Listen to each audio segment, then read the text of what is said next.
But first tonight, domestic violence homicides are on the rise in the Tar Heel state.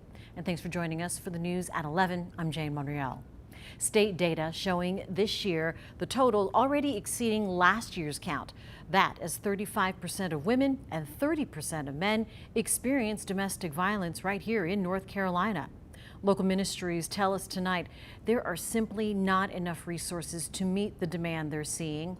WCNC Charlotte's Tradisha Woodard breaks down the devastating data. For some, violence has a tragic ending. Desperation creates extreme acts. Data from North Carolina Coalition Against Domestic Violence shows with more than 3 months left in 2023, the number of domestic violence homicides have already exceeded the total from last year. It does make sense that an unprecedented time like this could also be mirrored by homicide. As survivors look to rebuild their lives, Charlotte-based Crisis Assistance Ministry says right now there's just not enough resources to meet the growing demand. The people that we are able, they're coming, we're just not able to get to them all. All of us are having that problem.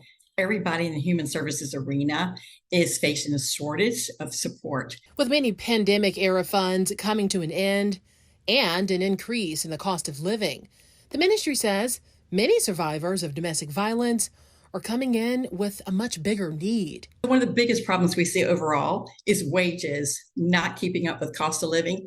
A family might have needed $500 or $600 to stop an eviction. Today it could be $2,000. They say limited resources, funding, and shelters poses a big challenge for survivors who leave their abusers with nothing but the clothes on their backs. It's a challenge for thousands of people financially come to our agency every month. But imagine doing that when you're scared to death for your life. And that adds to their trauma. They say right now they're doing all they can with what they have, all in hopes of helping those who are suffering find healing. Tradisha Woodard, WCNC Charlotte.